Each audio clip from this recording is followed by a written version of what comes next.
Okay. Okay.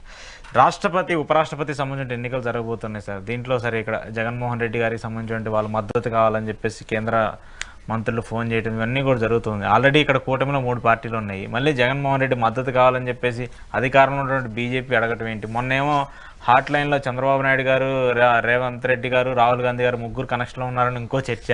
Jaganmohan Reddy గారి వ్యూహం ఏంటి? లేదంటే బీజేపీ మళ్ళీ జగన్మోహన్ రెడ్డితో టచ్లోకి రావటం ఏంటి? ఏం చెప్తారు దీనికి సంబంధించి? ముందు వాళ్ళ ఐఎన్డీఏ కూటమి ఏమన్నా పెట్టమన్నాడు సార్, అప్పుడు మాడదాం.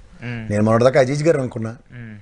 ఇవాళ సౌత్ ఇండియా మీద ప్రేమ ఎక్కువైపోయి సౌత్ ఇండియా వారసులనే తీసుకొచ్చారు.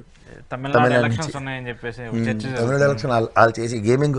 సావిత్రి గారు ఎందుకు చచ్చిపోయారంటే, నా వారసుడు గారు నరేంద్ర మోడీ గారు వచ్చారు, నటనలో నన్ను మించిన వాళ్ళు లేరు, ఆయన నేను మహానటుని అయితే ఆయన మహానటుడు అని చెప్పి రామారావు గారు, నాగేశ్వరరావు గారు, సావిత్రి ఇలాంటి వాళ్ళు అందరూ తనువు చాలించిన తర్వాత ఇలాంటి ఆవిష్కృతులైన మహనీయులు పుట్టారు దేశంలో. అలాంటి మహనీయులు పుట్టిన గడ్డలో ఇవాళ పార్టీలకు అతీతంగా నిలబెట్టే క్యాండిడేట్లు ఎలా ఉంటారో, తమిళనాడు ఎలక్షన్లు అంటే తమిళనాడు క్యాండిడేట్, బీహార్ ఎలక్షన్లు అంటే ప్యాకేజ్, ఇందులో ఎరుమలో కలర్ అంటే తెలంగాణ ఆంధ్రప్రదేశ్ ప్రజలే, అంతకన్నా ఇంకేం లేదు. ఇక్కడ ఉన్నటువంటి పార్టీలు సపోర్ట్ తీసుకు సార్, అది ఎలక్ట్రల్ కాలేజ్ కింద ప్రతి ఎంపీ ఓటు చాలా వాల్యుబుల్. వాళ్ళు ఎంత కాదన్నా వైఎస్ఆర్సీపీకి అక్కడ ఒక 4, ఇక్కడ ఒక 7 ఉన్నాయి.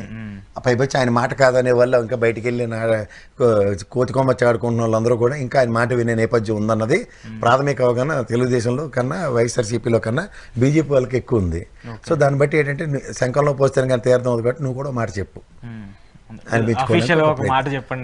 అని ఆ 11 రాజ్యసభలో వ్యాలిడిటీని రీగాలేట్ చేయడానికి ఓకే అంతకన్నా వెళ్ళలేదు.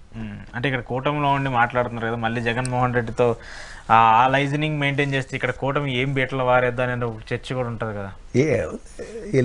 గతంలో మీరు ధరంపోటు దేశాలు అప్పుడు బీజేపీని మాడిన అన్ని మర్చిపోయారు. మీరు ఏరు దాటిన తర్వాత బోడుమలన సిద్ధాంతం కనిపెట్టిన వాళ్ళు ఎవరో అందరికీ తెలుసు. ఓకే ఓకే ఓకే సరే, అయితే కంక్లూడ్ చేస్తే చివరికి ఒక పాయింట్ సార్, సుగాలి ప్రీతి ఈ మాటని మనం చాలా రోజుల నుంచి విన్నాం, చాలాసార్లు మాట్లాడుతున్నాం. పవన్ కళ్యాణ్ గారు ఎన్నిసార్లు మాట్లాడారు, మీరు కూడా ఎన్నిసార్లు మాట్లాడారు, ఈ ఇష్యూ అమ్మాయికి న్యాయం జరగాలి.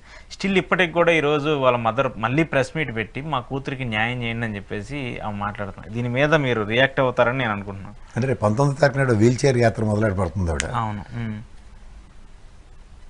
ఏమవుతుంది సార్, ఈవిడి కన్నా ఆయిషా మీరా వాళ్ళ అమ్మగారు చేసిన పోరాటం ముందు సుగాలి ప్రీతి పోరాటం ఎంతండి? ఆవిడకే న్యాయం జరగలేదు.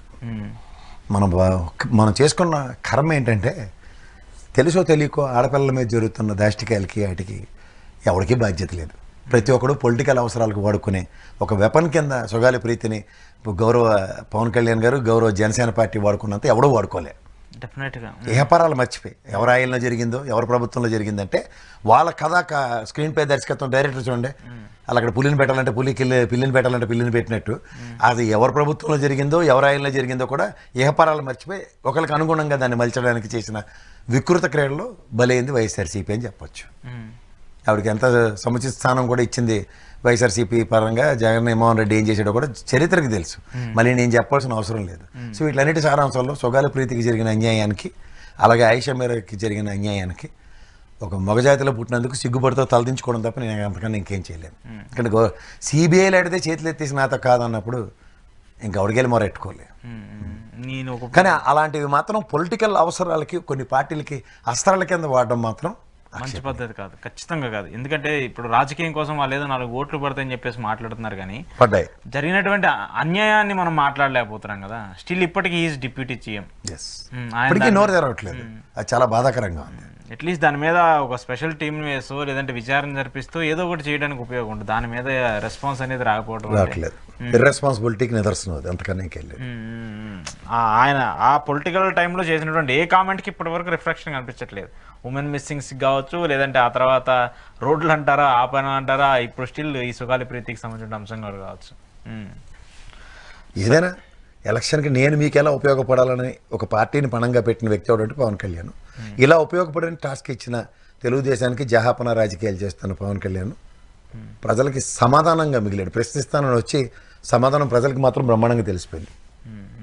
మరి చూడాలి ఆ ప్రజలు మరి రాబోయే ఎన్నికల్లో ఏం చేస్తారు ఏంటి తర్వాత విషయం. ఓకే, తర్వాత రాజువాడు మంత్రివాడు చూద్దాం సార్ మరి అప్పుడు పరిణామాలు ఏంటో. థ్యాంక్ యూ ప్రసాద్ గారు, థ్యాంక్ యూ వెరీ మచ్. ఇది ఈరోజు కేఎస్ ప్రసాద్ గారితో స్పెషల్ ఇంటర్వ్యూ. చూస్తూనే ఉండండి రియాలిటీ చెక్.